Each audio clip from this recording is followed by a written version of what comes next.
ça fait du bien, hein? Vous buvez du café? Parce que moi, j'en bois tous les jours. Je bois un espresso le matin au petit déjeuner, j'en prends encore un après le déjeuner et parfois le week-end, à l'heure du goûter, il m'arrive d'en prendre un aussi. J'en bois même de temps en temps le soir après le dîner quand j'ai trop mangé. Ça aide un peu à digérer et puis si on prend un café juste avant de dormir, ça ne gêne pas trop le sommeil. En tout cas, moi, ça ne m'empêche pas de dormir. Et vous, est-ce que vous buvez du café? Dites-moi-le en commentaire. Je bois pendant qu'il est chaud, hein, excusez-moi. Hein.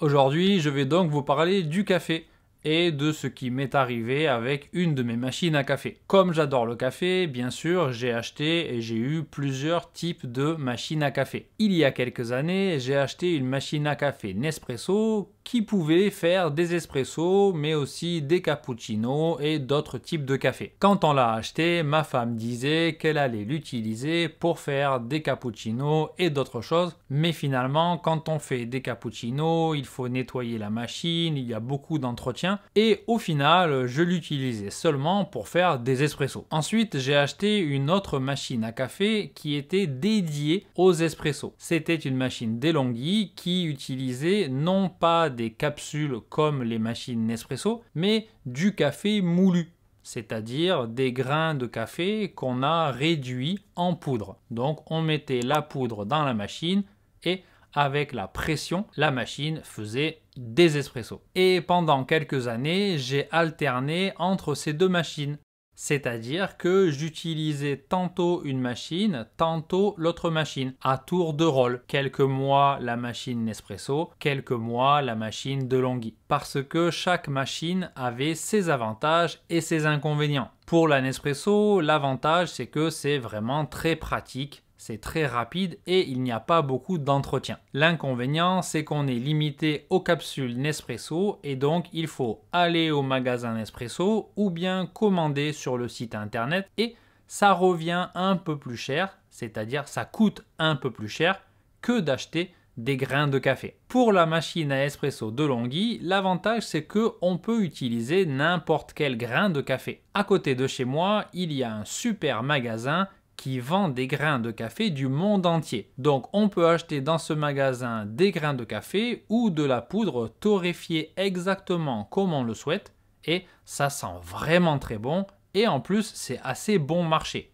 C'est-à-dire que ce n'est pas très cher. Donc on obtient une poudre de café fraîchement torréfiée qui sent vraiment très bon et qui est délicieuse. L'inconvénient de la machine DeLonghi, c'était l'entretien et le temps nécessaire pour faire un café. En effet, avant d'utiliser la machine, il fallait nettoyer les dépôts de café, c'est-à-dire les restes qui étaient un peu collés sur la machine. Ensuite, il fallait mettre la poudre dans la machine, faire le café et quand on avait terminé de faire couler son café, il fallait jeter le marc de café, c'est-à-dire la poudre qui a été utilisée pour faire le café. Il fallait nettoyer les ustensiles, les petites parties de la machine, les rincer, les faire sécher, bref, ça prenait quand même pas mal de temps. Mais j'étais quand même satisfait de ces deux machines. Est-ce que vous avez une machine à café? Quel type de machine est-ce que vous utilisez et qu'est-ce que vous en pensez? Essayez de me le dire dans les commentaires. Et malheureusement, il y a quelques semaines, ma machine DeLonghi est tombée en panne. Et donc, j'ai acheté une cafetière italienne. Vous savez, c'est une petite cafetière métallique que l'on met sur le feu. C'est très simple,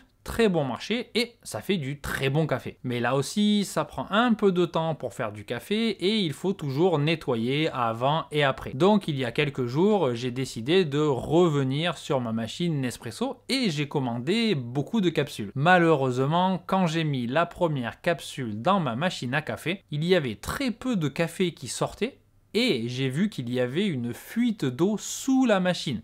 C'est-à-dire que de l'eau coulait sous la machine. Et donc la machine était en panne, ou elle était cassée complètement, je ne sais pas trop. Comme ça faisait déjà 6 ou 7 ans que j'avais cette machine, je pense que ça ne valait pas le coup de la faire réparer. Peut-être ça coûtait plus cher et c'était plus embêtant de la faire réparer que d'en acheter une nouvelle. Donc j'ai regardé sur le site internet de Nespresso et donc comme je suis membre du club Nespresso, c'est le nom du programme de fidélité, de la carte de fidélité du magasin. Une carte de fidélité, c'est une carte que chaque magasin donne à ses clients et si vous venez régulièrement, vous pouvez recevoir des réductions ou des cadeaux par exemple. Et donc, avec la carte de fidélité de Nespresso, j'avais droit à une remise, une réduction de 30% sur le prix des machines. J'ai donc décidé cette fois d'acheter une machine d'entrée de gamme. Alors, la gamme, c'est simplement tous les produits qu'une marque propose. Par exemple, Apple a une gamme d'iPhone.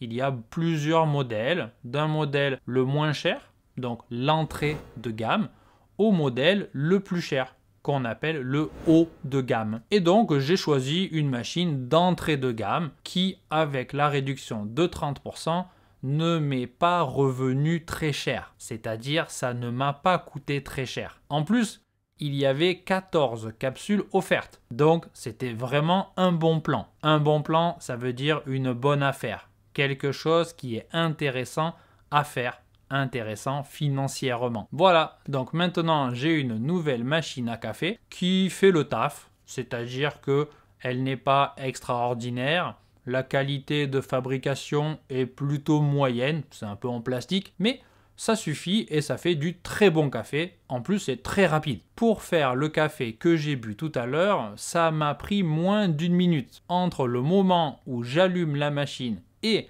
le moment où j'éteins la machine, il s'écoule, ça veut dire il se passe, moins d'une minute. Et il y a vraiment très peu d'entretien. Seulement remplir le réservoir d'eau de temps en temps et jeter les capsules vides quand le réservoir à capsules est plein. Donc voilà, c'est vraiment très facile d'utilisation.